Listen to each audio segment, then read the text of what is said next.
LoveLine. LoveLine is meant for an adult audience. LoveLine may contain sexually oriented content. Listener discretion is advised. This is LoveLine. LoveLine. With Adam Carolla and Dr. Drew.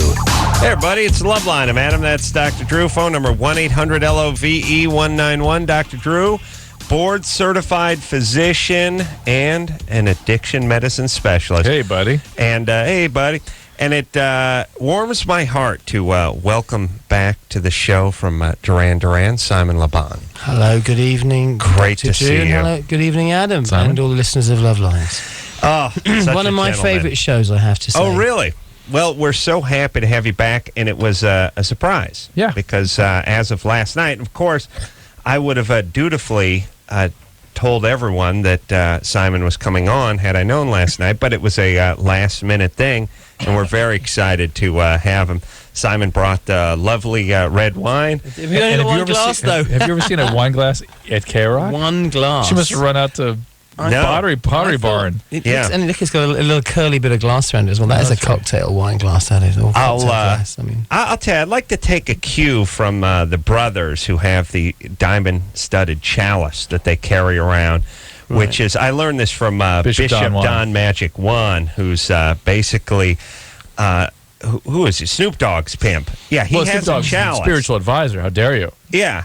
Yeah, see, white guys, we have sports bottles, and we just look ridiculous squirting plastic stuff into our mouth. They have a chalice, and I think it goes nicely. And also, I think the cops sort of look the other way when you have a chalice full of champagne. You're allowed to drive with it, as opposed to an open beer or something like that. Right. Yeah. So, Drew, are you trying to read something, by the way? Yes, I'm trying to remind you that we have this iPod Shuffle thing going on all week, and we're giving away an iPod Shuffle and 20 free songs from iTunes. Listen tonight for Boulevard of Broken Dreams by Green Day, and when you hear that being played as a bumper, as an intro to a segment, dial 1-800-LOVE-191. Be the first person to say iPod Shuffle, and you win. Yeah, well, it's an interesting point. We can ask Simon about that. And Durant. Now, is there money to be made downloading Duran Duran songs for you guys? Drew's urinating in the studio. Oh, thank you. That's lovely. Is there money to be made from downloading for the bands? Do you know what? I don't know. Is there money to be lost? Have you felt? I mean, a lot of bands feel they're getting control over it. Like they got crunched by it, or now the only money they can make is live gigs and that kind of stuff. I think for us, I mean, the live gig was always the most important thing for us anyway. Right. We love making records. We love having that. We love having them on the radio. We love getting paid for making music. But the live show has always been that's always been the thing that's lovely. That focuses the whole band. The live show. The live show. Yes. Yeah, it seems like whenever a band goes into the studio, they just fight.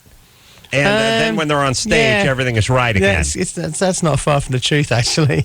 I'm trying to think. It's sort of it's the equivalent to a vacation with a couple where all the travel's all about fighting. It's all about yelling at each other in airports and screaming you're late, what are you doing, what's going on. But then once you get there, it's all about screwing and drinking and relaxing. There you go. I'd say the flight there is basically the in-studio stuff with the band, and then you get out on stage. Now it's time to hotel. Put your slippers on and your sarong and get down on the stage. Yeah, I'm afraid Nick Rhodes will not let anybody go on stage in slippers and a sarong. Unfortunately, and I've had the urge. I've had the urge many times, but unfortunately not. Do you what mixture of old and new are you guys playing now? Well, I think we're probably playing a third. How many songs? 18, 20 songs. About 6 of them are new. Do you mix it up much from city to city? Yeah, we do actually. We change the set around, but we also we don't put all the new ones in one big lump. And what we found is, we've built a real show dynamic. That's one of the most difficult things to do when you're actually designing the show is to find the dynamic and the pacing of it, and get the right songs in the right order. You don't have 4 songs in D minor, sort of back to back, because it gets boring. But then you don't want to have a slow song followed by a fast song, followed by a slow song followed by a fast song. You have to give it a dynamic, and it takes a little bit of time to fine tune it. And we've really got it down now. Wait, and I'd imagine too. I think I've found my age, people I know, it's now okay to be into Duran Duran as a dude. Cool now. Yeah. See, when Duran Duran was setting sales records in 1980. 84. No, but that's just T-shirts, though. Yeah. Whenever they were doing it, all the guys I was hanging around with who were 20 or 19 or whatever were like, they couldn't admit to being into Duran Duran because, people thought they were Quimby. But now it's just nostalgic. They're into it. And actually, they go back and admit they were into it back then. Yeah, they just had to do it sort of envy with it. they had to do it in a closeted way. Yeah. I'm really not keen on the nostalgia tag, I have to tell you. You're not. No, I'm not. What is but everyone in the audience, or is everyone in the audience, how many of them are fans Actually, that were there when you got there, and how many are newer fans? It's very difficult to tell. You got Right. to feel for it. I think that the majority is people who we've got up over the years. I mean, we've been going for 25 years nearly. Yeah. So we've had a lot of time to pick up some friends along the way, and we get people who are, some people are there since the beginning. Right. And they say to us, "Oh, I didn't like the Notorious album." Then some people come there because they got into it at Notorious. Some people got into us in 1993 with the Wedding album, Right. So we've got this kind of span there, and then there's people who've got into us into this record, and that's great to have that. And it's kids as well. We had at the Staples Center on a Saturday night, which was an amazing show, and it's the best audience ever. Really? Ever. The best audience I've ever had. I heard that the Staples Center usually... Yeah, 25 years. In 25 years, we felt that was the best show and the best audience we've ever had. Wow. Absolutely. John and I, incredible. on the night, we said that's the best show of the tour. But a day later, we were able to evaluate it realistically, sort of a little bit more clear-headedly, and we thought that's the best show we've ever done. Because the thing about the Los Angeles crowd is they usually get a rap for being kind of industry and standoffish and everything. They never like that for us, though. We've never, ever had an ambivalent LA crowd, ever. There's been passion all the way. It's interesting because maybe the pretentious crowd, like I'm trying to think how it goes. Like maybe if you go see Amy Mann, you have to cross your arms and pretend you're too cool for the room. But if you go to Duran Duran, you got to just stand up and jump around and make an ass of yourself, right, in a good way. Yeah. You know what I'm saying? In a good way. I'm trying to think. Everyone on stages, so why not do it yourself? Yeah, I mean, I'm trying to think if there are bands that are more like what you really don't want is a cool, super cool bohemian group up there that may be digging the hell out of it, but is so self-conscious they don't want to move around. Right. Yeah. I think we've just got that self-consciousness out of our audience, and we've had some great shows here, and we've always given them a good time. We've always said, yeah, come on, give something back. We've always encouraged people to kind of be part of the show by singing with some of the songs, by making a lot of noise, by dancing. Right. And Duran Duran's a party band. We're a party dance band, and people and finally that's okay. That's not anything to be embarrassed about. Drew's been saying that as far as his medical practice goes for years. He's a party dance doctor. Yeah. He doesn't want people sitting down. No chairs in the waiting room, by the way. Just a disco ball. Some monster grooves coming out of the machine. Yeah. All Duran Duran, though. Oh, those old Jews can really cut a rug. I'll tell you, it is awesome. I've been there. It's an experience. They're all on GHB. A lot of robo-tripping going on. Yeah, but they're happy. It's awesome. So we're going to take some calls, but when was the last tour you did before this tour? Well, we had a big tour in the UK in 2004. But you didn't get out here. No. The last tour this lineup has done. Right. The original five members. Yes, the 5 members of Duran Duran. I see 4 names here. Warren. No, Warren's not with us. He was a missing He's a missing person, yeah. And Warren, and I'd like to just say hi to Warren as well, because I know he listens to the show. Oh, yeah. I bet his shirt's off right now. Yeah, and he's a great guy. John's been on the show a bunch of times. We haven't seen him in a while. Yeah. Yeah, and he's a really big part of Duran Duran as well. I mean, it's part of the history and everything. But anyway. Yeah. It's Simon. Right. John Taylor. Andy Taylor, Roger Taylor, the drummer, and Nick Rhodes, who plays keyboards. John plays bass, Andy plays guitar. I sing. Aha. Matt. Nice. Yeah. All right. You ready to take some phone calls? Here we go. Yeah. Drew, you got this one? Yeah. Katie over here? Yeah. Katie, Hi. You're 19? No, I'm 18. Yeah, it said that. I just figured you've been on hold for a while. Yeah, I have. What's up? I have a question. Yeah. Mm-hmm. I was wondering, is it abnormal for a woman my age to have 500 orgasms? In one sitting? Well, total, like, I would say In your 5. lifetime? Yes. 500, you're counting? You're cataloging them? Yes. In your lifetime? You're now No. 500. I mean, like with my current boyfriend. Let's make it simple for us. When was the last time you had sex with your boyfriend? Saturday. Did you have intercourse with him? Yes. Did you have orgasm during intercourse? Yes. How many times? I'd say... Okay. Don't answer that.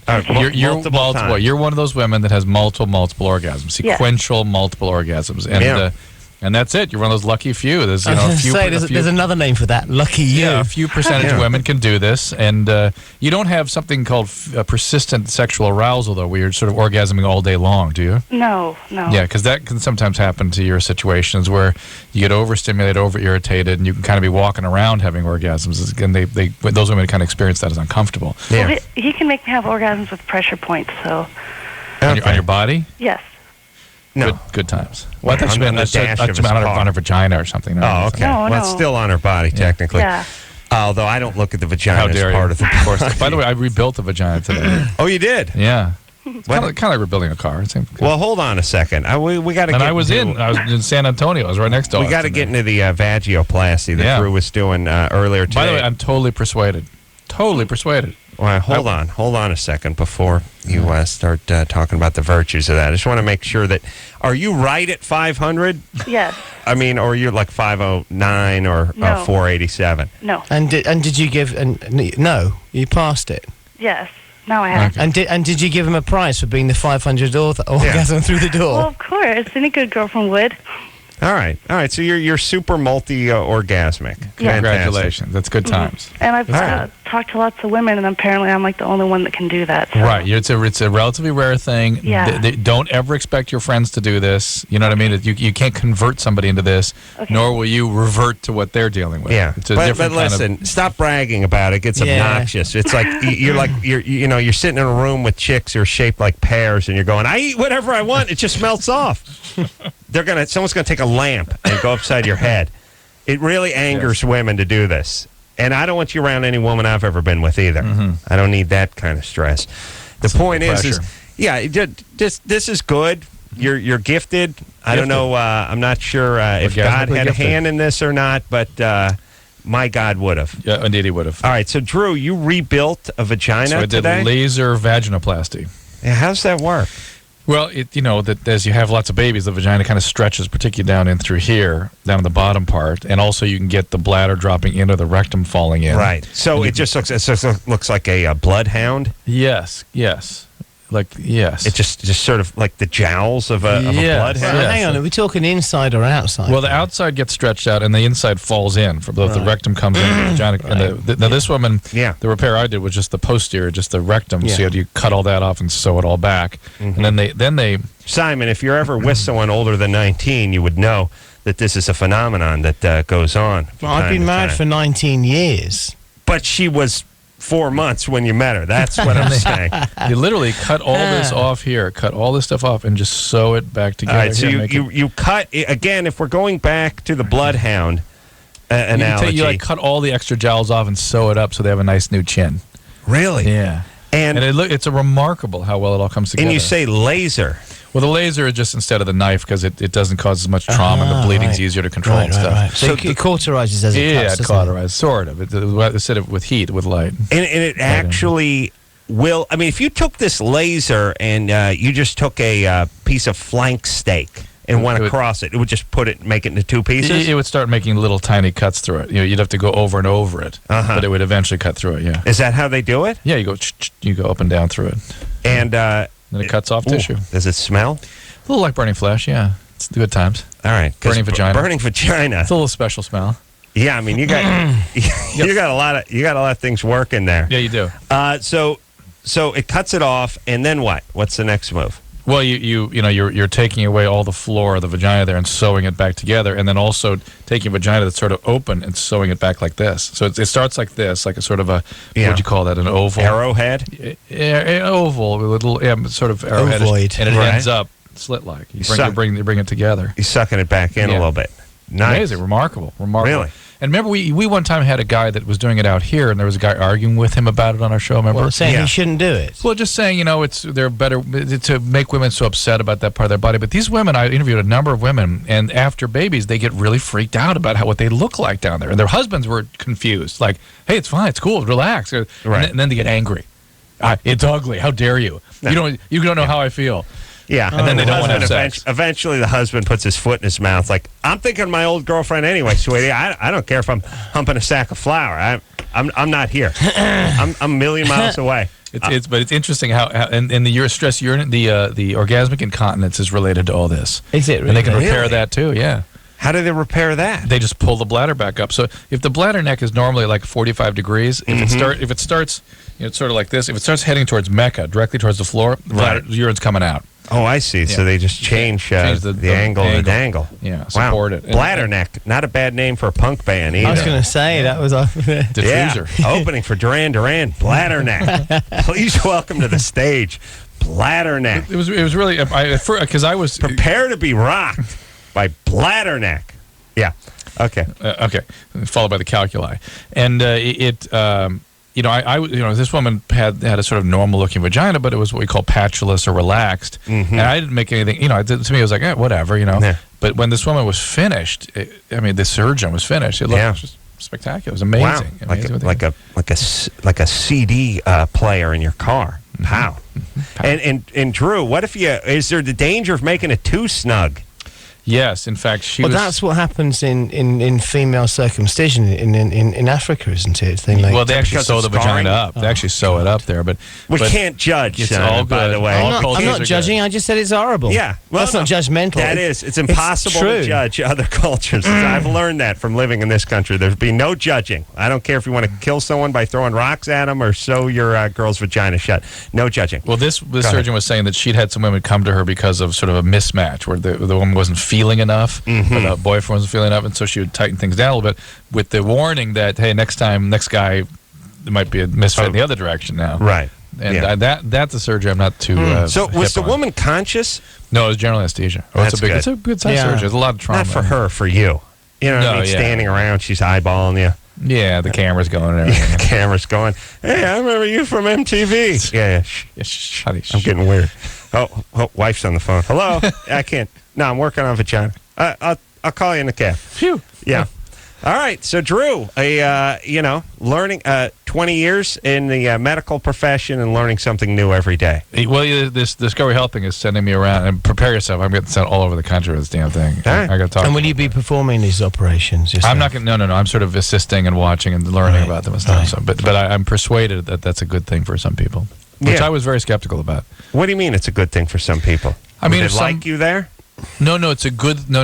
I mean, this particular surgery, meaning the lip reduction and the vaginoplasty, and they put a hymen back in some of these women, and that was... We could talk about that. That's a little different thing. That I'm not so into. That is moral issues, isn't it? Well, what the surgeon was saying, again, like, well, if the woman's going to get killed by her family if she doesn't have a hymen, I'm going to put the hymen back in. All right. Sure. But then I interviewed a woman who goes, well, I wasn't a virgin when we got married, and I just want to give that to him. And the husband's like, huh? Well, give what? Huh? My sister had that surgery, but she had 3 hymens put in because she figured she would be with a couple guys before she got married. So you got to make up for it. Yeah, just burn a few hymens. You know what I mean? Like if I was going to do the surgery, I'd be like, put 2 in. Put extra in, right? And put an extra in. I'll burn through that one. We got a long weekend coming up, and then I'll have my backup hymen. It's called redundancy. They use it in aircraft manufacturing all the time. It's a safer way to go. Yeah, I'm just saying, as long as you're going under the gamma knife, go ahead and put 3 or 4 hymens in there. Put one in the belly button too. Why not? Yeah, just keep putting them in. You've Doing done that in nostril. aircraft. I've got a Do a question. nostril, do an ear. I have a question with this was it vaginoplasty? Yes. Yeah. Does it? What if a woman becomes pregnant and will it affect the possibility of childbirth? Well, this is really done Kid to comes out like Gumby. flat, like Play-Doh, Thin. actually. Yeah. You Thin. It's extruded. Looks like a playing card. or a star, whatever you want. Yeah. Yeah, you go ahead and put whatever shape you like on it. And this is to be done to women who are done bearing children. Drew, As a consequence of Yeah, childbearing, yeah. they get this. I like a penne pasta shape myself. and a little tube. Yeah, the kid to come out in a tube shape. We use them as a Rigatoni. trash can later. All right. That's the Irish spaghetti, isn't it? Rigatoni. Rigatoni, yeah. No, it's Italian, as we like Italian. to say. Jason, Yes, you're 29. yes. What's up? Well, I have been using Cialis and Levitra, not together, but separately, recreationally at times. Viagra. It's a short-acting and a long-acting Viagra. Mm-hmm. Right. Yeah. And without it, I've noticed when I haven't used it, I have some problems, getting it up and keeping it up. How often are you Worse using it? than when, How often are you using these? like maybe twice a week. And how long have you been doing this for? 3 or 4 months. And are you on any medication? I'm taking Suboxone, that's it. Oh, well, that's why you can't. That's methadone, basically. It's a short-acting methadone. Oh, really? So you're on that's why you can't get it. Yeah, you're an opiate addict. That's why you can't get erection. Right. So, I'm in, all right, well, I'm there in you go. recovery, yeah. Well, Suboxone is not in recovery. Suboxone is a replacement therapy. Well, you don't look at methadone as recovery? No, it's a kind of treatment, but it's not recovery. It's a replacement. It's a harm avoidance treatments. Right. Recovery is drug-free completely. Right. Right. Other things are harm reduction, harm avoidance kinds of interventions. So if you want to get in recovery and you want to regain your... This is why I don't like Suboxone and methadone, these things that there's always consequences. Now, let's put it this way. Is that a newer version of It's methadone? buprenorphine. No, it's Buprenex. It's Well, you don't hear about it that much. Oh, yeah. Naloxone and buprenorphine. Just buprenorphine. It's All right. it's this new... People get strung out on this stuff, and it just becomes... and it's harder to get off than heroin. Really? Oh, yeah. Now, why is it harder to get off of than heroin? Because it's a partial antagonist and has all kinds of special pharmacology that's supposed to make it good for you. But the fact is, if you're on an opiate, you're on an opiate. And the thing I keep bringing up to my colleagues is, well, why is it you can't be a doctor, a lawyer, an airline pilot and be on these medicines, and yet it's okay for our patients? It's not okay to be a professional and be on these things, but for everybody else, it's okay. Yeah, you couldn't drive. You couldn't even drive a bus and No, be on this stuff. well, right? yeah, you possibly could, but you Really? certainly couldn't fly an aircraft. Hold on, I got to make. All right, I got a plan now. Good. I want to drive a Yeah, bus. yeah. I want to get on this box of beans. Hey, Jason. Yeah. All right, so maybe you should look at getting off the heroin replacement drug. Can you do that? Well, I've been in and out of recovery, and when I say that, Dr. Drew, I mean absolutely sober. Yeah, I get it. I get it. Nothing at all. And, if it didn't work for you, listen, it's not there. This is why there are treatment options. Some people, Suboxone and methadone can be life-saving. I understand that.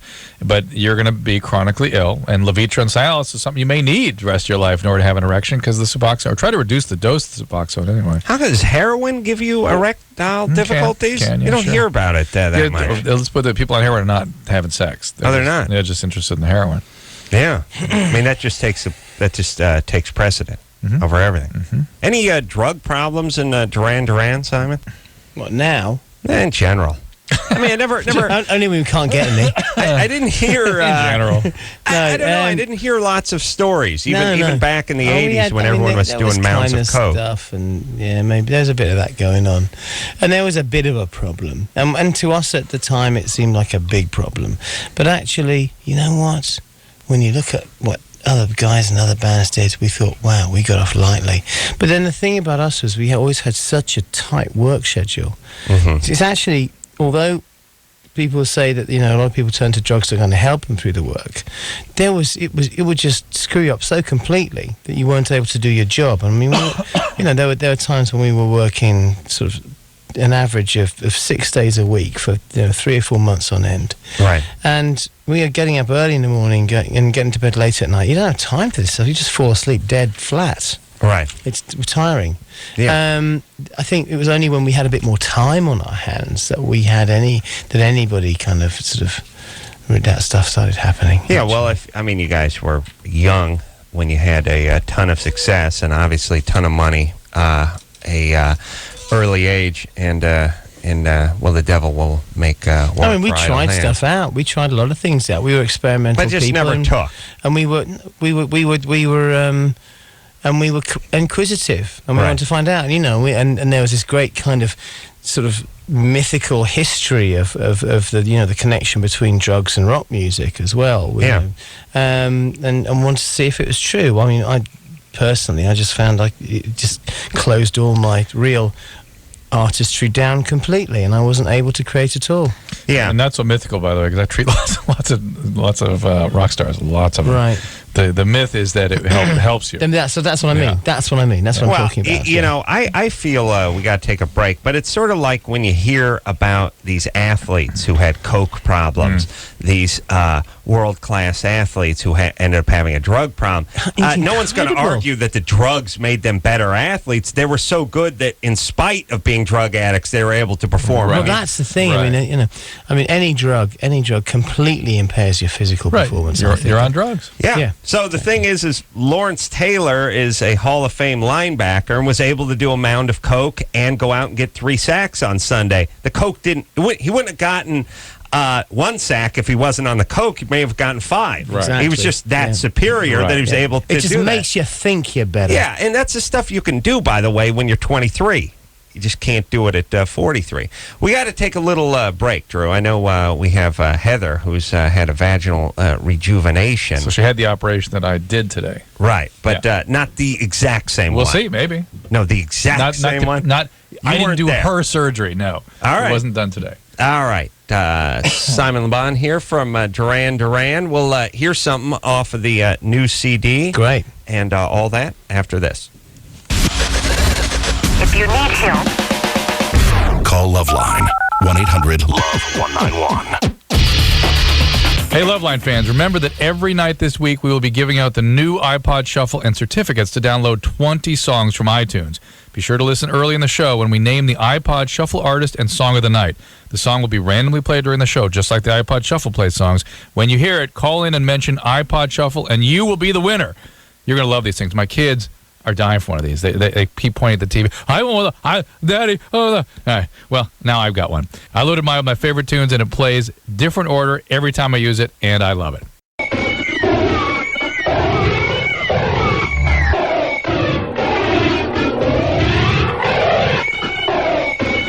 Hey, everybody. You don't have to be on it. Not the tirade. It's LoveLine.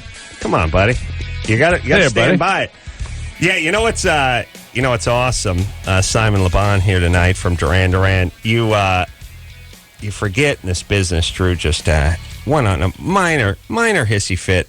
That wasn't a hissy fit. Minor. It wasn't a hissy fit. He blew off a little. It was steam. a rant. He blew off a little steam. It was a major rant. It was a rant. It had direction. It had purpose, and it was cohesive, and it made sense, and actually very entertaining. I have to say. And it was much like this fine wine that Simon poured for us. Yes. It was assertive without being pushy. A little acerbic, but yes, I enjoyed it. Yeah, you have to remember in this business. I did this god awful cracker commercial in the South. Before you say these guys are going to be on Jimmy Kimmel tonight. Right, yeah. I did this this commercial in the South just for the money. It was a radio spot. Anyway, the point is I had the mic on me. You know, they leave the mic on you. They put the little mic pack on you, and then you take a 10-minute smoke break, and you head outside, and you're standing with your agents like, these Nimrods couldn't find their asshole if I mailed it to them. Now, Jesus Christ. And then after about one of my 10-minute just Mussolini-like rants, the sound guy comes by and does the thing where he points at his headphones, you know. Yeah, you're still on. And all the guys are wearing the headphones. They're 10 feet away, and I'm like, Dixon, I can't get out of this armpit fast enough. There's one thing worse than that, though, is when you do a rant and you think people are hearing it, and then they tell you the microphone's not switched on. Yeah, although better in the long run. That's kind of what Adam goes through life. People kind of click off and he goes. I wish if I hadn't. So did you catch that? We did Jimmy Kimmel tonight. Yeah. Jimmy, where'd you guys play, by the way? Did you do the outside, the inside? Inside, at the theatre on is it Hollywood Boulevard? Yeah. Yeah, it was great. It was fantastic. Now did you... One of the best TVs we've ever done. Did you play for a while? Did you played live? We played, and we carried on playing afterwards. No, they're playing inside. Oh, wow. I think they took out the outside theater. I think it'd be a bit chilly, wouldn't it? Now? Yes, it would. Yeah. No, we like it inside. But I think rock and roll is it's like a kettle. It needs a lid on it. That's on tonight, by the way, at 12:06, and one of the better shows, or the best. The best show was the Staples Center on a Saturday night, but this is a TV. Mm-hmm. And it was one of the best TV shows. It was good. Definitely very positive. Yeah. Is this one of the best it's radio great shows playing you've ever live done? on TV. You know, I went through 2 decades of miming. Really? And it was horrible. Everybody used to mime. I mean, there's this big thing about Ashley Simpson. Everybody used to mime. But what would you do? Everybody. I mean, you know, the Beatles have mimed before now. Yeah, that's just how they would do it. I mean, if you did American Bandstand or something, you would just sing along with yourself. Playback. Right. Yeah. Now, how does that work? I'm curious. Like the drummer is drumming, right? Mm-hmm. He's physically playing live. Yeah. But nobody else is? But is he mic'd up? Is the drum set No, they have what they have when you do playback. You have dummy mics. You just play the record and you do the stuff, but the sound feed just comes straight from the record. Right. So there's a microphone and everything. I had a great one in Italy it was about 1984, and it was this big festival called the San Marino San Gennaro San Reno festival, and I was doing Wild Boys, and I kind of did this kind of David Bowie move where you kind of put the microphone stand over there and put it back to sing. It went like that and looked the other way, and as I put it back, the mic slid right out of the microphone stand and went landing about 12 feet away over there. And I cracked up laughing, and the music still went, Wild Boys, never lose it. It was just so funny. But how do you know the difference? I mean, obviously you're playing concerts at the same time, obviously live concerts, and then you're doing the lip sync thing on occasion. How do you know which is which? How do they define that? I mean, if it's TV, I know you know. Now we really, it's a kind of band rule that we don't do lip syncs anymore. Yeah, my feeling because we find they're cheesy. Yes. There's something, it's really it's not real. It's what makes humans, that you can somehow tell, even if it's the guy and everyone's doing everything exactly the same. But you're singing. At least you don't have to fake like you're playing the sitar or something. You know, that would be obnoxious. You know what I mean? Like the poor guys that have to really just pound away on the guitar during the solo, that's...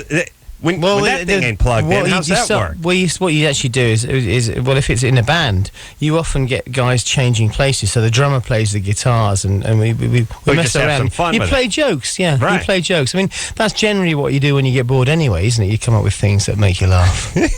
We do anyway. I was watching, I think it was a Britney Spears concert on, I don't know, it was a Showtime or HBO or something, and she was lip syncing, which live on the stage. Live on stage. See, that annoys me. I actually think kids are being ripped off in the audience. I feel that's wrong. I think that's misrepresentation. Now, I'm not being judgmental here. Yeah. Am I? Well, that's. I think that's wrong. I think that's no. I think that's. No, it is. It's fraudulent. You're paying. It's fraudulent. You're paying a scalper, $1,500 to see a live show. Somebody performing. Right. Like their stuff. And I totally agree. I hate that. But especially when they take advantage of it, which is this one thing where she's got that microphone that's put on her like a Time Life operator, and she sprints up an entire flight of stairs. There must have been 35 stairs. She just sprints up to the top and then gets to the top and does this. If I had that mic up there, first off, you'd hear wheezing. There'd be like a oyster flying out of my mouth. Like you can't sprint up a flight of stairs and not miss a beat singing the entire time. You got to hear you can't and you can't. That's what I'm saying. I'm calling her a cunt. You can't. Yeah, that's what I'm saying. That's what I'm saying. Here we go. Take a call. All right, let's take a call. Oh, we're going to going to hear something off of the astronaut Right CD. now. But Yeah. we'll take one call, and then we're gonna hear a song from We'll Duran get Duran. calls tonight, too. Heather, What's up, Heather? 31. Hi, you guys. Hey. Hello. Pleasure to finally talk to you after many years of listening. Cheers, Anyways, mate. Dr. Drew, I didn't know what you did today. I didn't tune in to the beginning of the show, so I don't know if you did the hymen. Did you witness that today?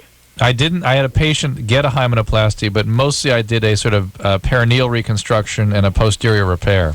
Okay, no, I didn't have that done. I just had the outer lips and the inner lips redo. Right. With the laser? Yes. We did that, too. We did a reduction of the inner lips. And it's amazing how... Did you have to go under anesthesia for that? Uh-huh. Yeah, it's pretty non-traumatic. I mean, it's amazing how much the laser's able just to zip that stuff off. You do the inner when they're passing the outer? I mean, when they're out? Yeah. past Well, that's why I did it, because... You bring them in. Right. My outers were normal, but then I had kind of like the inners long. Did you have liposuction on the outer? No, he did the same laser on the outside. He kind Okay. of, but not as much as obviously the Right. inside. They sort of just bring them in. And did it bother your boyfriend or your husband, or was this more about you? Actually, I was single at the time, and I did it for myself and not for anybody else. So I interviewed a bunch of guys, and I could not find one guy who had issues with this. The guys were like, "Hey, she's well, my having sex." boyfriend actually, some of my ex-boyfriends that heard that I'd done it, they were like, "Why? You're fine down there." But I had done it for myself. This is that female thing about why do you wear the lingerie? So I feel sexy. Yeah. Because if they don't feel sexy, they ain't gonna have They sex. can't get turned on. And if you don't, and if the guy doesn't go, "Oh, honey, I appreciate how bad that must feel," they're mad. Yeah, I know, but it's a weird balance between this. First off, I think they protest too much when they pound home, "I did it for myself. I did it for myself." They did it for but they didn't do it for the guys because the guys don't care. I know, but I think the truth lies somewhere in between, because it seems like a mantra with women. I wear the lingerie for me. I got the vagioplasty. I did it for me. I did it for me. But there's a piece of that where you did it for you because you feel insecure when you're nude in front of your partner. Because they can't believe that the guy isn't experiencing it the way they do, even though he is not. Right. And that's the in-between part. Women refuse to accept how the male brain works. They refuse. That's it. Yes, period. you're right. I You wear lingerie, so I feel sexy to me, so I look good to you, even though you don't care. Hold on. Yeah. Drew, does everything have to be about you? Everything. Can we just Everything. stick to I the like call for a lingerie, by the second? way. You like lingerie? I love lingerie. So, all right. Really Yeah. do. Simon likes But- lingerie. Don't get enough of it. You like Your wearing wife it? doesn't do it for no, you. I don't. She I does know. it for You know her. what? I know. I've never been into wearing it, but there's some guys in my band do. Yeah, sure. I know Warren does. Oh, yeah. Yeah. Yeah, but he wears everything. Yeah. Yeah, or nothing. Or whatever. Yeah. Let's do a Whatever song. it is. He'd wear a sausage skin. He wears casing. He wears intestinal casing. It's awesome. Nice. Linked together. Intestinal casing. All right, let's hear a little something new from Duran Duran. Chris, how you feeling, buddy? You ready to go? This is off of Astronaut, and it's called "What Happens Tomorrow."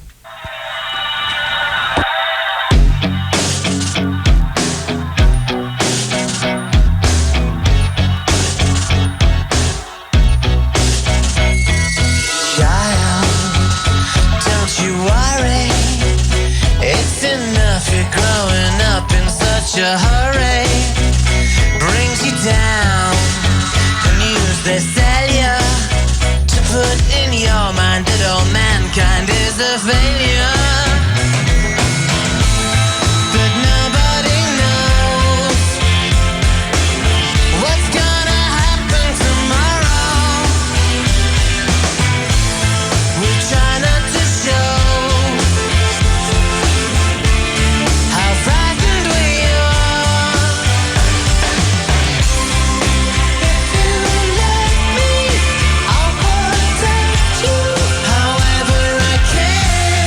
You've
Another good one from Duran Duran. Thank you. Where does it end?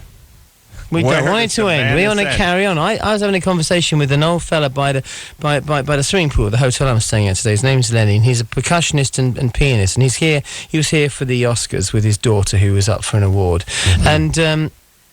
And he's, I don't know how old he is. He may be in his 60s, maybe in his 70s. And I said, oh, well, he retired a long time ago. And he said, don't say that. I didn't retire. I just don't tour anymore. I go and play shows. And that's one thing I love about what I do, is you can really carry on doing it. You know, it's great. No, I mean, longevity, it is not like being an athlete, and it's not even like being a construction worker, where you just get, you throw your back out, or, get pallet jack, get run over by a jack or something. All right, let's take ourselves a little break. Simon here from Duran Duran, and we'll be right back after this. LoveLine. We'll be right back. Please hold.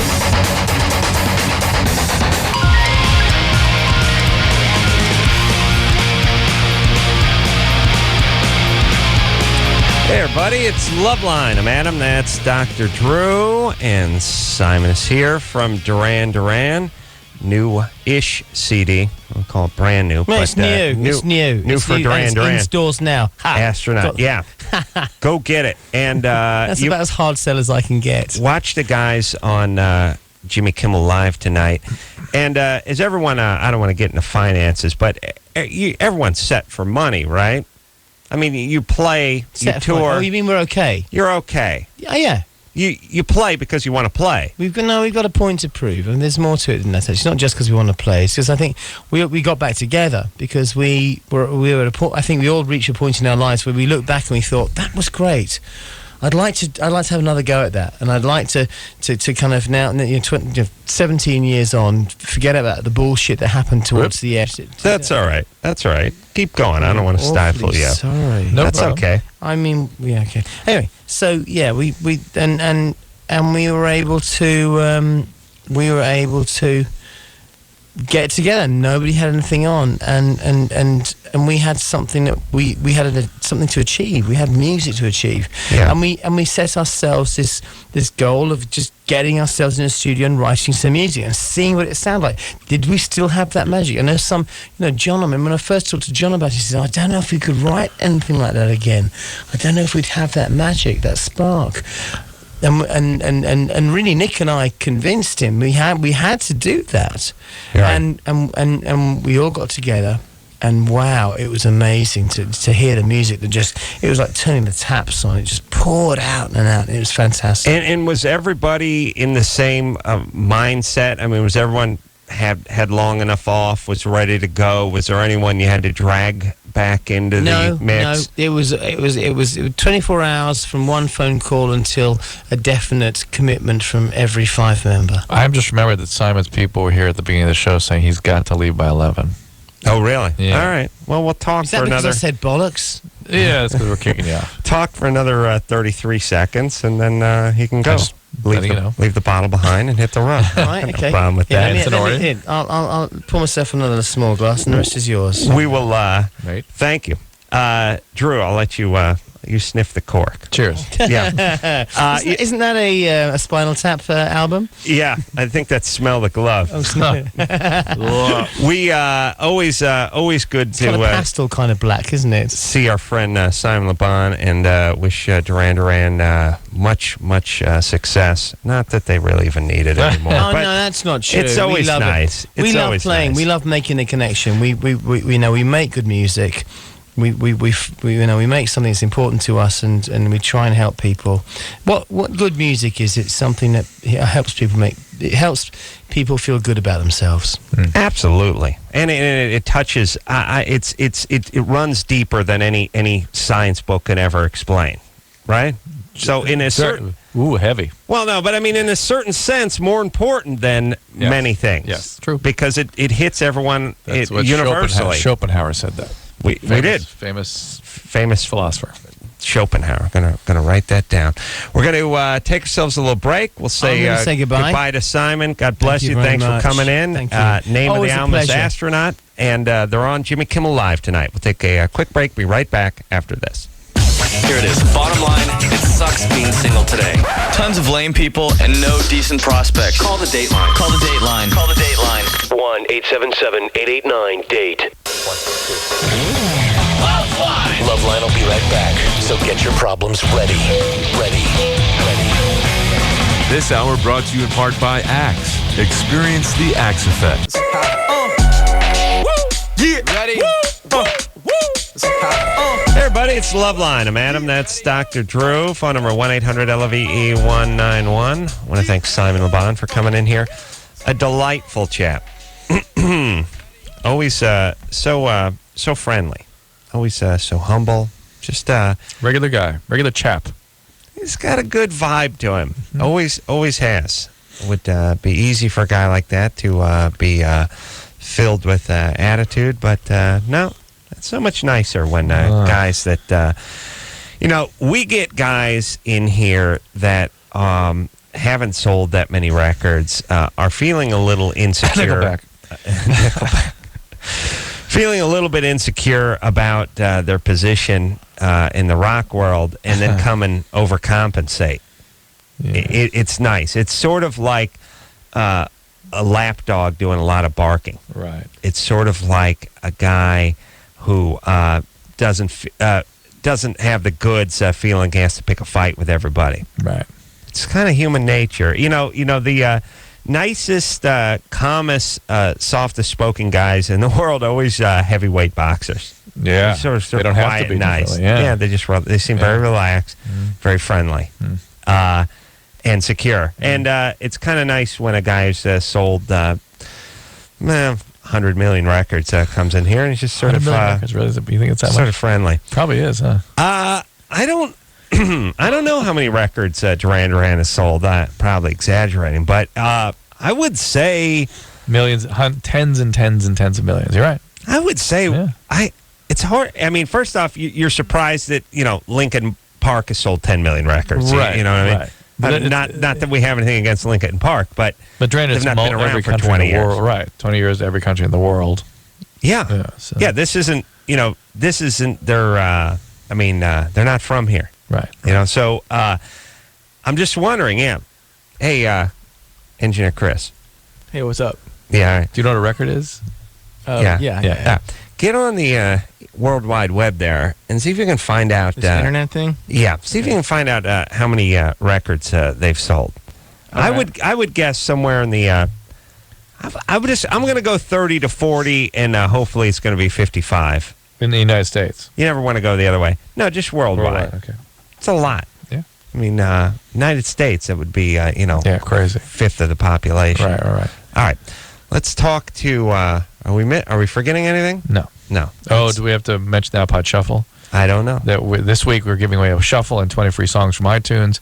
The way to get it is to call LOVE, 1-800-LOVE-191 when you hear the song tonight, Boulevard of Broken Dreams by Green Day. Mm-hmm. Now, you know what? Mm-hmm. How is that going to work for the delay? For the rest of the country, yeah. I have no Only idea. people west of Mississippi can win. Well, they're the only people who deserve iPods. You know what I mean?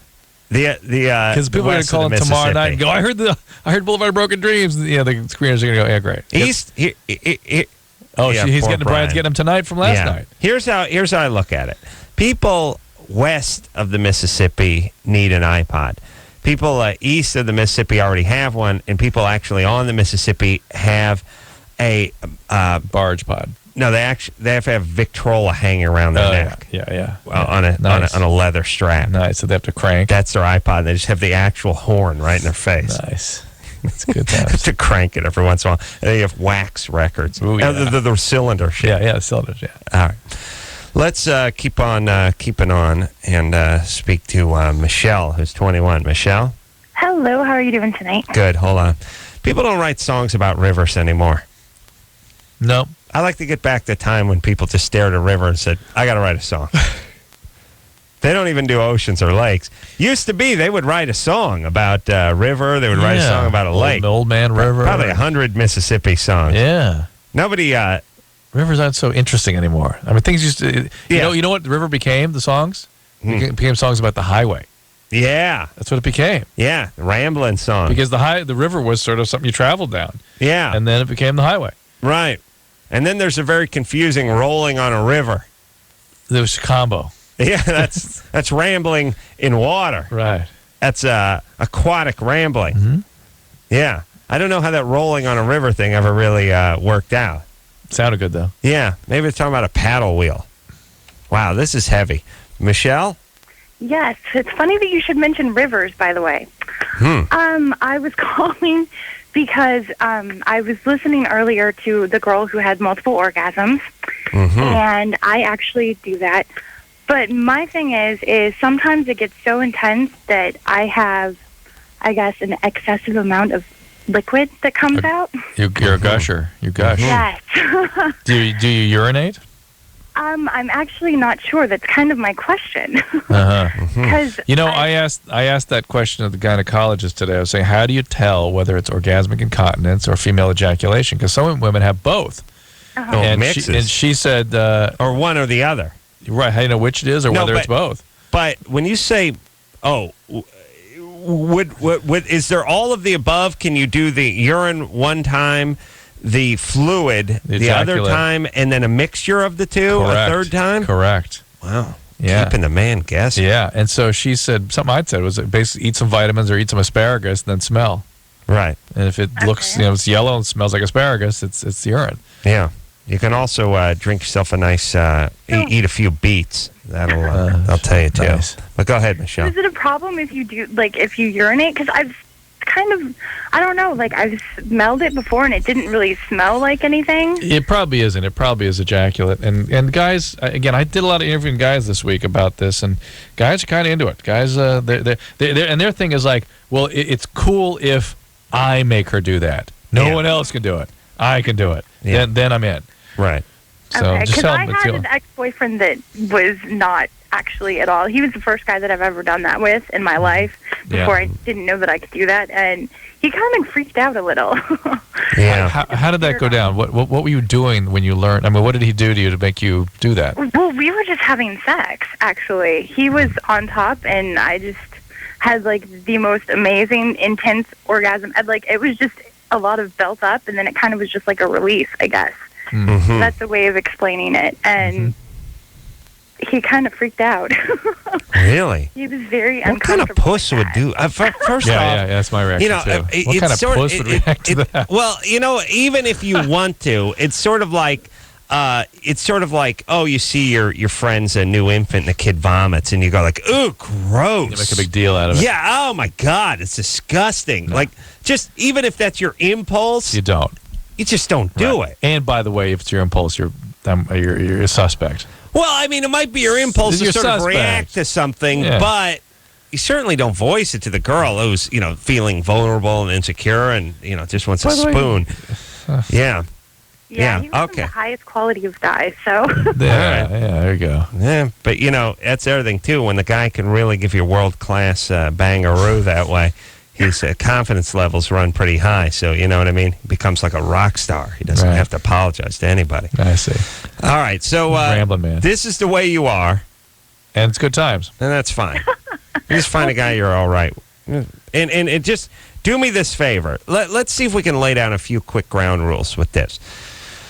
Whatever guy you're with and this happens with, just tell him it's the first time it's happened.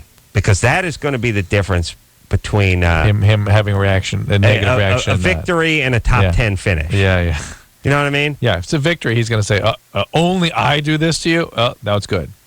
Really? It really is. Yeah, I know. It really is. If you are with a guy and it's every time this happens with a guy, I'm embarrassed, and the last guy didn't really like it, and then the guy before did kind of like it, and then this other time when I was actually with both of them at the same time, the one of them started crying and the other one held his hands over his head and started shouting to the heavens.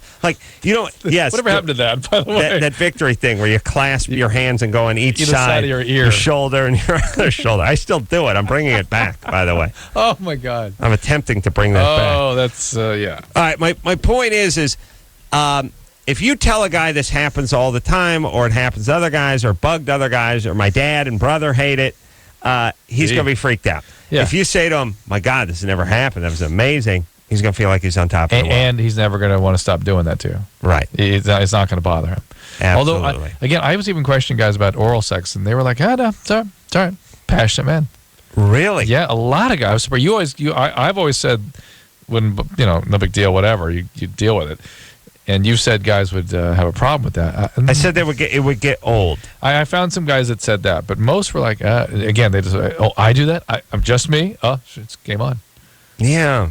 I mean, just practically, okay, you're watching TV, you're getting a little amorous, you want to get it on the sofa, it's faux suede. Get the towels. What do you do, throw the sports page down under her ass? You know what I mean? I mean, just practically. Listen, you're in a hotel. You had to go grab the floor mat from the bathroom and spread that out over. I was talking to a couple who she did both, and so they were used to throwing the tarps down, and the tarps couldn't contain it. It was flowing off the bed. Wow. Yeah. Wow. That's when she started questioning what it was, whether she was comfortable with this or not. Yeah.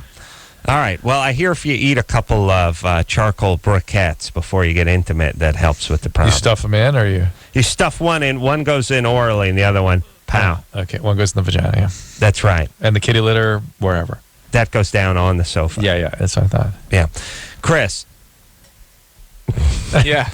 Always taken by surprise. It's awesome. What are you doing there? I'm actually looking at Duran Duran's timeline on one of these websites. There's a lot of websites. I thought.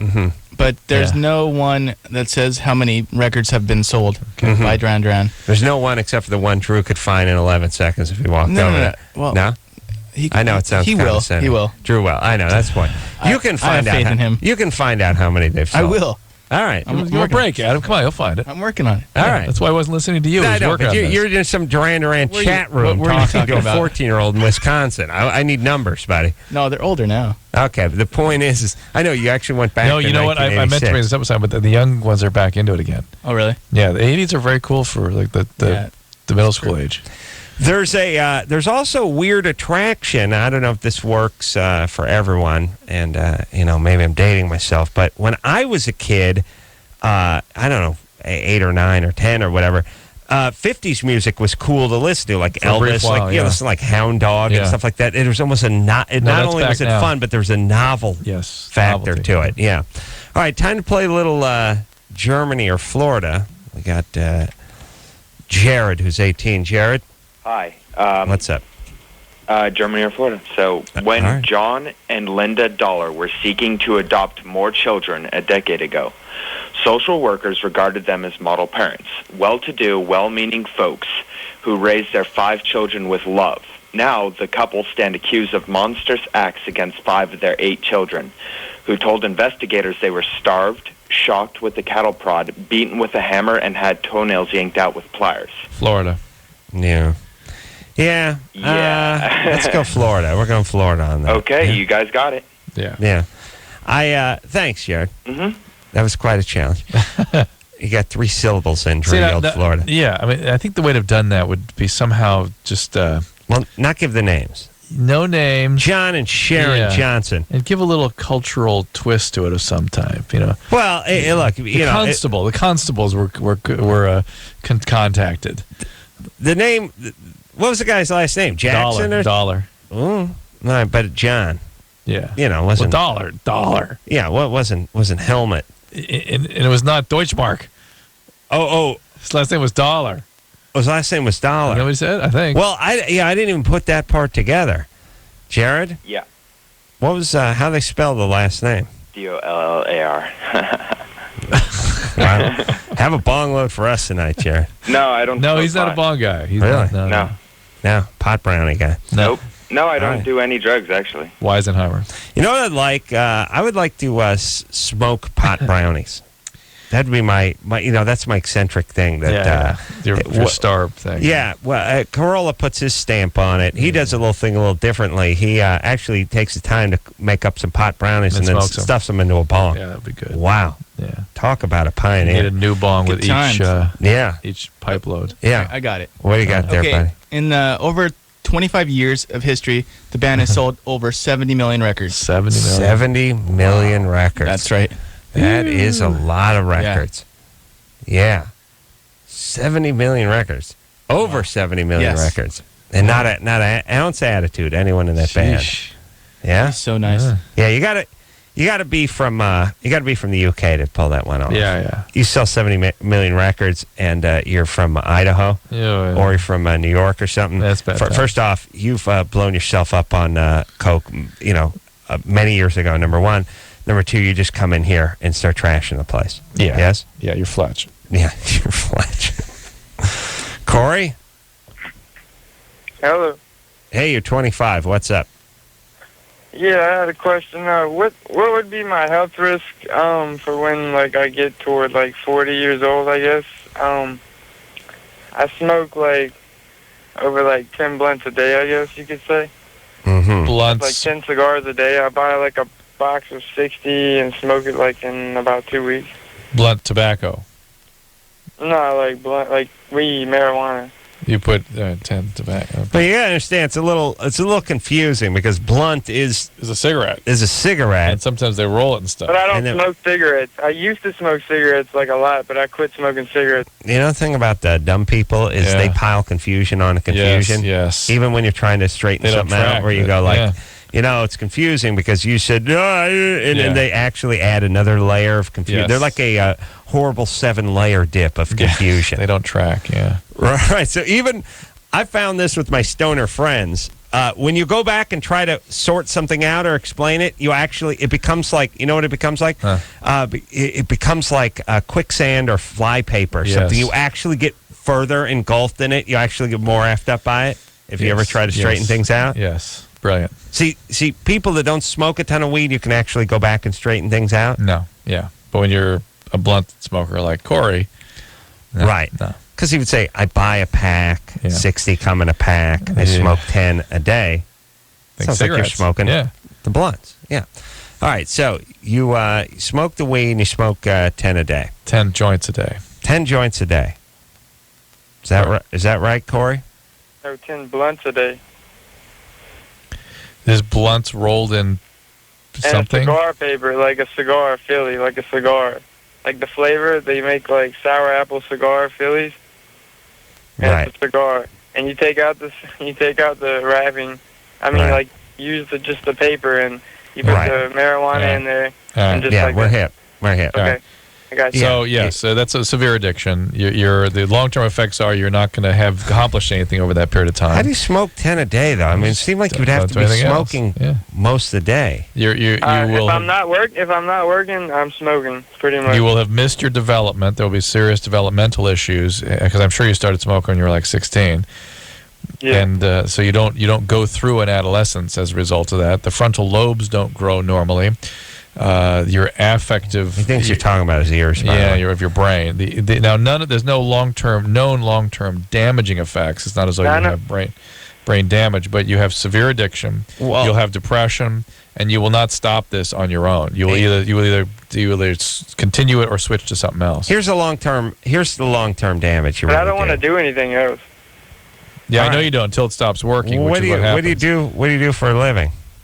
Work home improvement. What's that mean? Like sidings and windows and stuff like that. Excellent. I put up patios and stuff like that, all that stuff. You do those screened-in porches? Mm-hmm. What kind of siding do you put up? Just all kind. I mostly manage and I watch everybody. I go to they have 5 people that do the job, and I travel to see if everybody's mostly doing their work. And some days I pick, and I might go work, and it just all depends. Who works? How come there's nobody I ever speak to ever as an answer? Like they go I do finish carpentry, and you go, oh yeah, what kind of nail gun you use? I don't really put up any molding or anything. I just turns out that I just sort of stand there, and you go, well, if you're hanging a door, what do you? I don't actually do that. That sounds like what's his name? We never actually talk to the guy that actually does anything. Right. How does that work? I don't know. He's know. out doing something, I guess. All right, so Corey is supervising a bunch of guys. So what does he supervise? I mean, Corey's the manager. I'm guessing this is nepotism at work. Yeah. Is your uncle own the business? No, it's a friend. A friend owns the business. All right. And so you just make sure the guys aren't putting the 16-penny nailer through their temple and putting the siding over the front door. And I just give all the information back to the main boss, Right. All right, here's the thing. I don't want to, I don't want to bum your high, but here's the thing about weed. I got to give the speech about dumb people versus smart people and drug abuse. If you are somebody who's of average or less than average intelligence, you shouldn't be monkeying too heavily with drugs, because essentially what drugs do is they just they dull you. Here's what I'm saying. If you're an 8-cylinder car, you're going to run on 4 or 5 cylinders. Right. Here's what I mean. If you're a great athlete, but you're drunk, you'll be as good as a medium athlete. You know what I mean? A guy could beat you that wasn't as good as you, but you're drunk. You're drunk, right. All right, but if you're a great athlete, go ahead and dumb yourself down. Who cares? Right. But if you're a guy who's having a little trouble just jogging and you get drunk, you ain't making it off the sofa. Right. And that's my thing with drugs and dumb people. And we live in this society where, everyone's great, everyone gets a participation trophy. They're smart. Here's what we have. We're like Starbucks. They got large, extra large, and super large. Right. I'm sorry, but the first one's a small. Right. We have smart, smarter, and gifted. Yeah. Well, let me tell you, there are some dumb people out there. No. Shocking but true. I run across them every day. And if you're dumb and you insist on getting baked every day, you're going to go from dumb to unemployable. Right. That's how it works. Right. A dumb guy can first thing you need to do if you're dumb is realize you're dumb. Don't mess with drugs. Get a job and fight to keep it. Now, if you're brilliant and you're a genius, and history is filled with these guys, raging alcoholics or drug addicts or whatever, still able to pen great novels, make money. Eventually they kill themselves when the drugs stop working, but they're able to have successful, fruitful careers. Dumb guys can't do that. Also, some of the dumb thing you're talking about is unable to organize and motivate and pull things off. Yes. And definitely pot takes the wind out of those sails. And here's the thing about pot. Whereas it may not necessarily make you dumb, I'll tell you what makes you dumb. Putting yourself in a box and burying yourself like a time capsule for 20 years. That's when you come out of it, you're even a smart guy's dumb. That's what pot You've not heard of anything. Right. Nothing ever catches. It just flows in and flows out. And you don't develop during that 20 years. You just stay in a static. You don't grow. Your brain can't grow when it's under the influence like that all the time. Right. I know plenty of super you're on smart drugs all day long. How can you have a life? I know. Hold on, let me pour a little more red wine for myself. I don't want to keep this going. I definitely want to keep it going after the break. But listen, what's his nose from Duran Duran? Actually, it'd be great if I just remembered the Duran part of Duran Duran. What's his nose from Duran? Call him Duran. Yeah. No, Simon LeBon came in here. He brought like $100 bottle of wine, and I'll be goddamned if I'm going to throw the mouthful at the bottom out. Yeah. And let one of the overnight guys fish it out of the dumpster. No. Chris was eyeballing it, though. Are you high? Yeah. I mean, you look at it, it's a $100 bottle of wine. I just poured $18 into my glass. That's right. Now, what we're talking about, abuse? Wine. My point is people kid themselves with the weed. I have friends that smoke a ton of weed, and I can tell the difference. But I will say this. I have smart friends that smoke a ton of weed, and I have dumb friends that smoke a ton of weed. And the smart friends that smoke a ton of weed are able to sort of almost overcome it. Because the strange thing about weed is that they're that smart. Is that if the effects didn't wear off, I don't think there are any pot addicts on earth that would go on to other drugs. They just love the weed. Right. Now, it does blunt their development. It does, sort of change their relationships and change, as you're saying, their work ethic and their ability to sort of carry on and develop. But, all right, if that's the choice they want to make. But the fact is, it wears off. It starts causing problems with memory and initiation of behaviors. People always say they can't complete the jobs, and they can't get to school, and they can't get their resume completed, and they can't find their car keys. Well, that's the residual effects. And then it stops working, you start getting depressed, and you switch to something else. All right. Let's, on the other hand, you got some basically gift job from your buddy makes you stand around and watch Latin guys throw up siding all day. Where's Corey going? Yeah, might as well smoke a blunt, call it a life. Whatever. We cannot judge. It's impossible. Impossible. I wish we could judge. Unfortunately, mathematically, physically impossible to judge. It's philosophically impossible. We'll take ourselves a little break. We'll be right back after this. 1-800-LOVE-191. LoveLine will be right back. Yeah. LoveLine. Madam, that's Dr. Drew. Phone number 1-800-LOVE-191. All right. Duran Duran. Simon LeBon still looks the same, too. Yeah. I was hoping. I was always hoping he'd, get all bloated and his hair would fall out and everything, but no such luck. All right, you ready to keep on keeping on? Yep. Speak to Paula, who's 26. Paula? Ooh. No. Hello? Oh, sorry. What's happening, Paula? I'm just questioning Adam, I guess. Porn terminology. Mm-hmm. Boyfriend brings up the topic, the Dirty Sanchez. And I don't want to look it up on the internet because I don't want to see what it is. I don't think that's really porn terminology. That's sort of a street terminology. Did she say Dirty Sanchez? Yeah. Almost sounded like she said Santa. It's a totally different thing. It does involve the sack. Does I'll it? tell you that. Nice. I'll tell you Santa's. Yeah, a little eggnog. Oh, boy. Yeah, the dirty... I don't like getting into this stuff because I think it's ridiculous, and I don't think anyone ever does it, and I think they talk about it like they do it. I think there's something about putting your finger and rubbing it on the upper lip of the person and making a and there's a few of these out there. They're called things, and the guys claim they do it, and then they high five, but they never actually do, and I don't believe they ever did. Cartoon activity. Yeah, right. Right. Yeah. Plus, I find it demeaning and derogatory to my Hispanic brethren. Mm-hmm. He's talking about Senor Wences. Yeah. Sarai. Yeah. Engineer Chris is half Mexican. Yeah, I don't like this. I'm guessing that's the half that lives at home and goes to junior college. It's hard to tell. Dare you? Yeah. Well, it can't be the Italian side, buddy. Come on now. That's Leonardo da Vinci over there. Yeah. Let's get back to the caller. You got the guy napping on a cactus. By the way, couldn't pick a better place to nap than leaning up against a cactus. What else you can lean against in Mexico? Well, a rock. I'd rather sleep on an iguana than a cactus. Rock or cactus? I'd still rather sleep on a rock than lean up against a cactus. All right. You got to be drunk, by the way, if you're going to fall asleep against a cactus. So, Paula. Yeah, I don't know what we've learned there, but it has something to do with putting the finger in the butt and rubbing it on the upper lip. It's all just sort of BS. I don't think anyone's ever done Sarai. Victor? Yeah. You're 23? Yeah. What's up? Really? 23? Yeah. All right.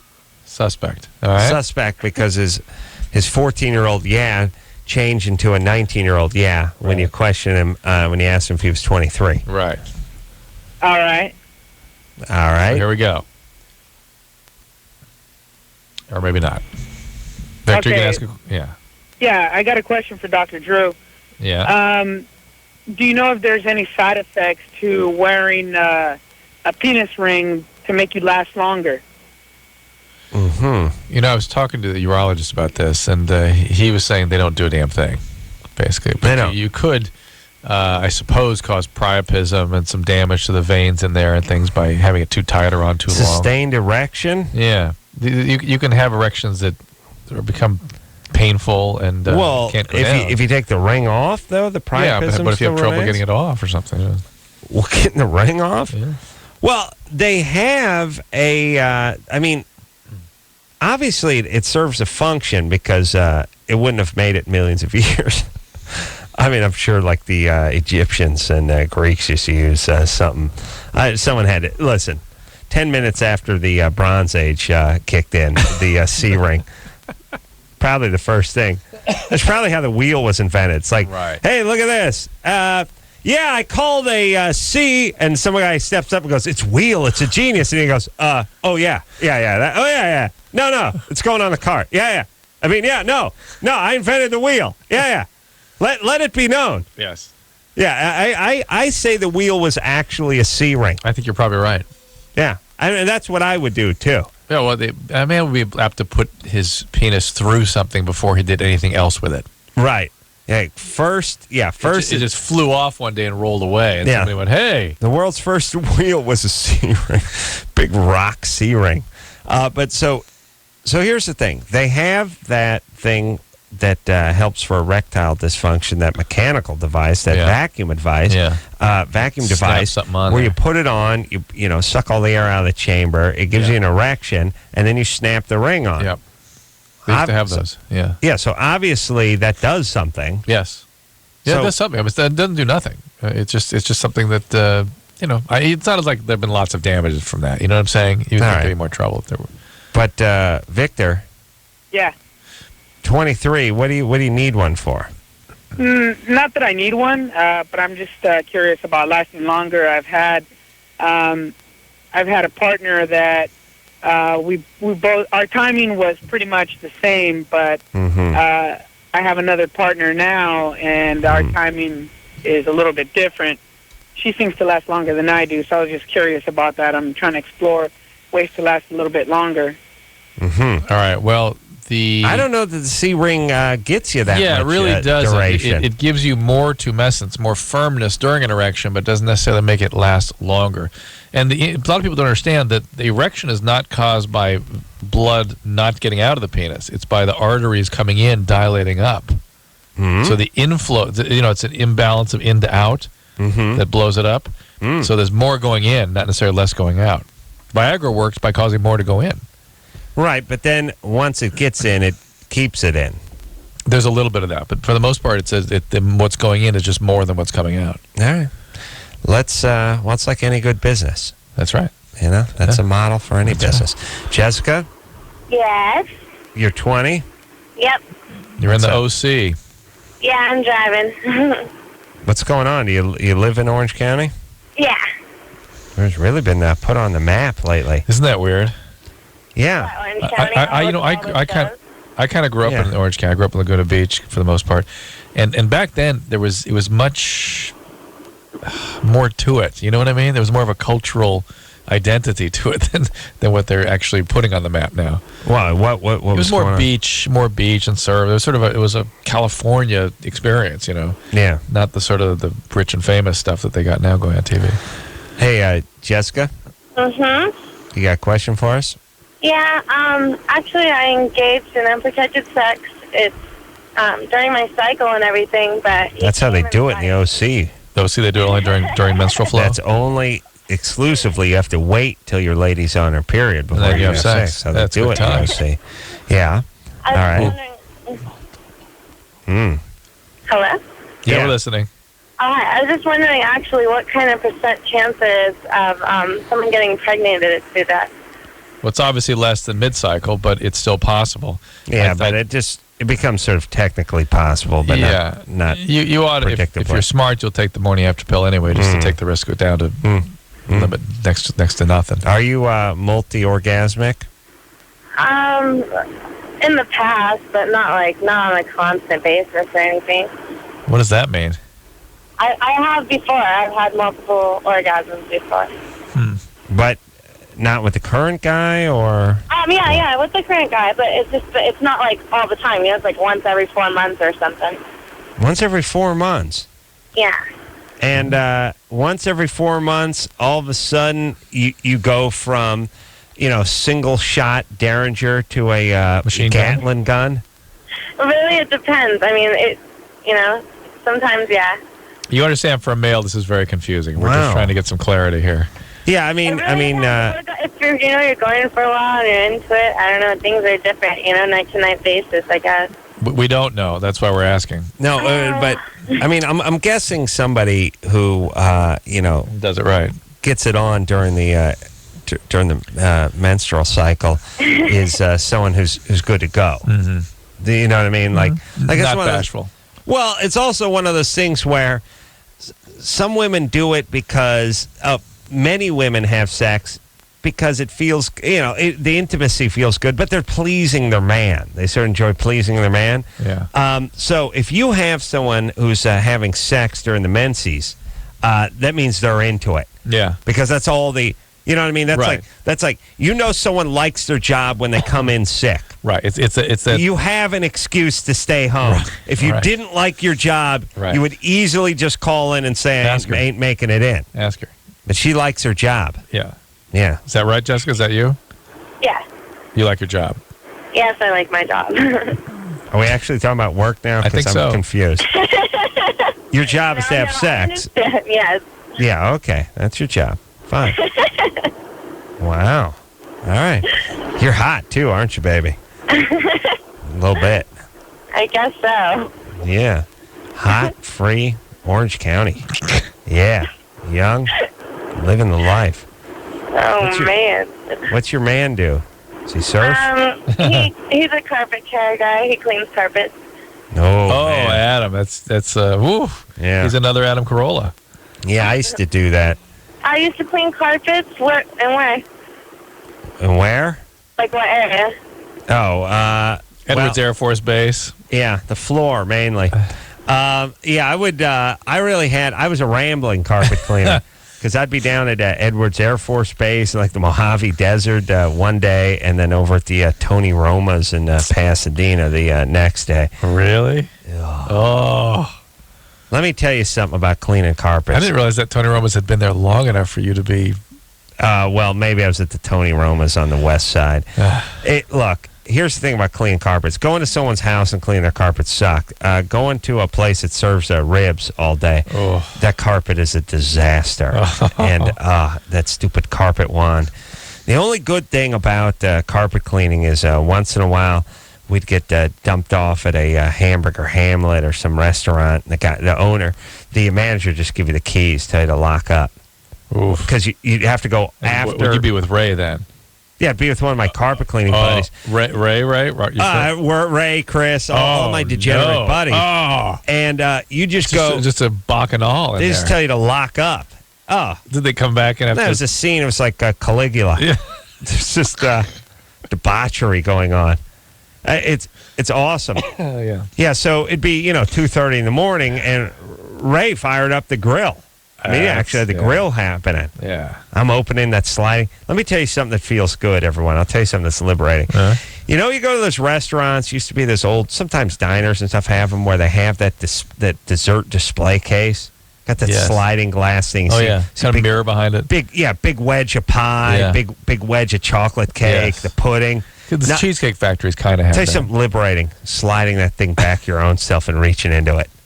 And then going over to the milk machine, the thing that just dispenses milk with the counterweight on it, just topping off, just putting your mouth under it. Yeah, they have to do an inventory the next day after you guys finish cleaning the carpet. They don't figure out how much milk they lost or how many hamburger patties were gone. How many pies? I'll tell you what. Once we cleaned this place called the Russian Tea Room it was in the Beverly Center or something. They left us alone. They had a full bar. So oh no, we got loaded. And oh no! I worked my way into the back into the kitchen after doing some good drinking, and found some cream puffs, some like pastries, some like Italian pastries or something. Yeah, I opened a walk-in refrigerator and found a bunch of pastries, and I remember eating them and giving them to the guys, and everyone was drunk, and then I remember and then we split. And then the next day, my boss called me and gave me one of those. You know that thing? My stepmom would do it to me every once in a while. My boss would do it. They know something, but they're not going to let you know how much they know. Right. They start poking around, and you don't know how much they know, and you don't want to lie to their face, but you don't want to give anything away either. Right. And they do this one. How'd the Russian tea room go last night? Good. If you say good like 13 times, they know they're strong. Good. You and guys, then you get off real quick. Fantastic. So what's up? Yeah, so this one. Did you guys eat any pastries over there? And then I like the part where your memory is not so good. We may have had one. I'm so busy working. It's hard to tell if you actually ate a cannoli or not. But why? Yeah, maybe. Why? I found a case of cream puffs stuffed into the solution tank of one of the machines. What does that mean? Well, it means that my buddy Chris got drunk and was going to try to smuggle out a case of these pastries. And just forgot about it? And his idea was to shove it into the hopper tank of the machine, and How we could smart. Is that where all the smuggle it chemicals out. go? Well, it was empty. But it was in where a box. goes. Yeah.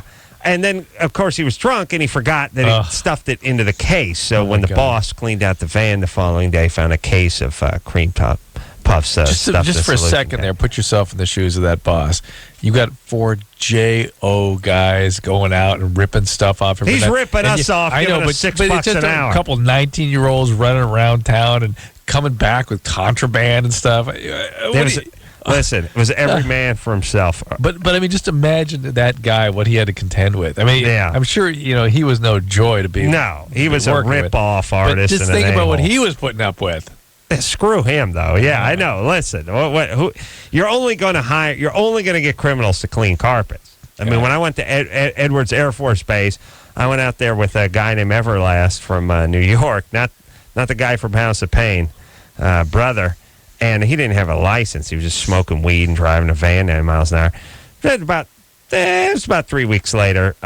Our boss, delighted, by the way, let us hear a message on his message machine. It was Everlast calling from prison, in for murder. Wanted to put up $50,000 bail, in which case the boss just laughed about it. So that was enjoying. And I don't know if he's still in there or not.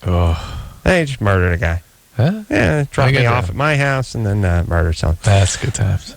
And he was employee of the month. In his own parking place? Yeah, yeah.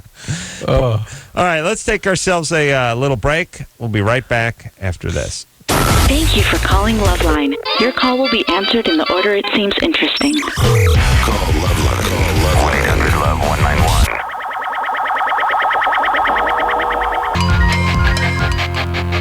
Yeah, that's what I'm talking about. LoveLine. Let's keep on keeping on. And was that the Killers? No, it's Green Day. No, it could be the Killers. I don't know, Drew. Okay. All right. I want to fire through some of these calls. Right. Let's talk to people been on hold the longest. Ryan? Yeah. Uh-oh. Hi. You're 19. You want to propose to your girlfriend on the air? Yes, I do. How dare you? All night. Yeah. So, yeah, I just wanted to say we've been together for like 3 years now. Mm-hmm. I've been dying to ask you this question for about... No, you're 19. You're not getting married. No. Well, hold on. Sorry. Hold on. Why I've been drinking this wine Simon LeBon brought me. He lives in Riverside. He's 19. He's not getting married. No way. He can propose, and then they can get married in 6 years. I am an objector to this marriage. All right. Go ahead. Well, what's your objection to it? You're too young. Well, yeah. Oh, yeah, well, that, yeah. Well, let's hear about what's going on with your life. He was making the proposal. Oh, sorry. Well, we've been together for about 3 years Here it now. is. We never fight. I mean, we've clicked right away. We have so much fun together, and I just can't imagine my life without her. All right. On going into the Coast Guard at some point in time, and I wanted to ask her this before I left. Is she listening? Yeah, she listens every night. She loves you guys. Oh, well, she can't be all bad. Yeah. When is he going into the Coast Guard? As soon as I turn 20, it's on the 3rd. I'm going to go into the office and check it out. On March 3rd? Yeah. Why? So you're proposing now for something you haven't even enrolled for in case... It's going to go to the Coast Guard and check it out. Yeah. Now, why didn't you check it out earlier? Don't you just have to be 18 to go in the Coast Guard? I never really heard about it, and then I started watching shows about it, and it just really interested me. All right, hold on a second. Obviously, the boy has a clear-cut plan, and you cannot argue with this kind of recipe for success, Drew. Yes. He's got it well thought out, and what are you going to do? Well, I mean, obviously, the guy's practically a millionaire. I give it my blessing and say not only mazel tov, but huzzah. I like that better than hooray. Yeah, huzzah is good. Hooray sounds gay. Yeah. Hip, hip, huzzah. Hooray. That's gay. But hip, hip, huzzah. Sounds like you're ready to go to war. Or like you're Ben Franklin. So, Ryan, yes. Here's the thing. You can propose to her. What is her name? Stephanie. Stephanie. you can propose to Stephanie, but there'll be no actual marriage until you get your future sorted out just a little bit. Okay, I'll remember your words of wisdom. Please, yes. If you don't Stephanie well, she'll put a heading stop to the Coast Guard office to check things out. Yeah, it's not exactly a recipe for a future. No, that's right up there with. I'm thinking about putting a application in at hot dog on a stick. Yeah. Or I'm going to be an astronaut pirate. No. Yeah, it's in the same range. Right. All right. So Ryan, go ahead and propose. Stephanie Del Gesso, please. The guy's going to meander into a recruiting office in a couple of weeks and check it out. The only thing worse than being in the Coast Guard is checking out being in the post. Right? Coast Guard, right? Yeah. Yeah? Yeah. All right. Drew. Now we got to take a break. All right, here we go. All right. We'll be right back after this.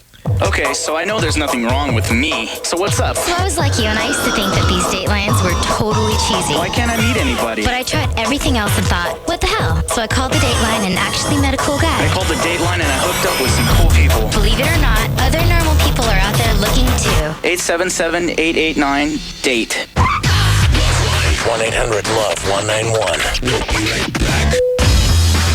This hour brought to you in part by Axe. Experience the Axe effect.